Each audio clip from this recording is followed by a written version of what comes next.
പുസ്തക വായന നിത്യവ്രതമാക്കിയ ഒരു ദമ്പതികളെ കിളിമാനൂർ പാപ്പാല സ്വദേശി രാഘവൻപിള്ളയും ഭാര്യയുമാണ് ഈ പുസ്തക പ്രേമികൾ. വാർദ്ധക്യകാലത്തും പുസ്തകങ്ങളെ അവർ നെഞ്ചോട് ചേർത്ത് പിടിക്കുന്നു.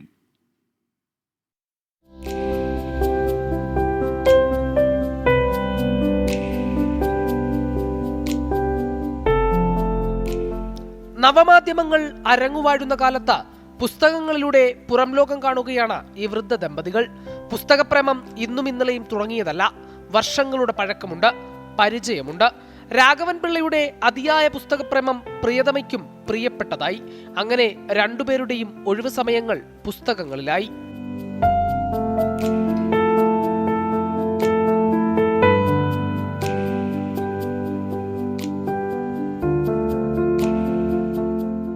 കയ്യിലൊരു കാലൻ കുടയും വരയൻ ലുങ്കിയും കൈയുള്ള ബനിയനും തോളിലൊരു തോർത്തും ധരിച്ച് നടന്നു നീങ്ങുന്ന രാഘവൻപിള്ളയുടെ കൈവശം ഒരു പുസ്തകം കാണും. പഴയ കുന്നുമേൽ പഞ്ചായത്തിലെ ഗോദവർമ്മ ഗ്രന്ഥശാലയിലേക്കുള്ള യാത്രയിലും മടക്കയാത്രയിലും അതുണ്ടാവും. പശുപരിപാലനവും കൃഷിയും ഉപജീവനമാക്കുമ്പോഴും ഒഴിവു സമയങ്ങൾ പുസ്തകങ്ങളിലൂടെ. ഗ്രന്ഥശാലയുടെ ആരംഭം മുതലുള്ള അംഗമാണ് രാഘവൻപിള്ള.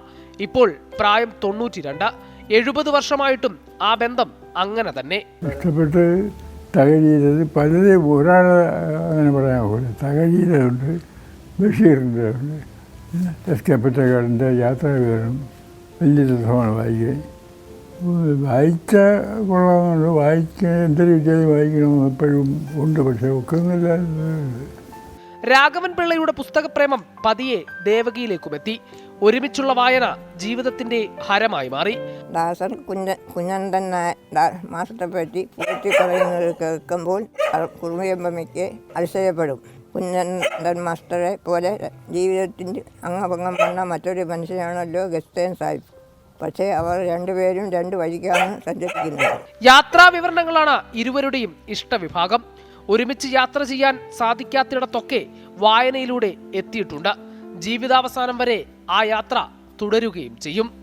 സിറിൽ ഡി ലെസ്ലിക്കും യദുവിനും മണിക്കുട്ടനുമൊപ്പം ഹരികൃഷ്ണൻ, 24, തിരുവനന്തപുരം.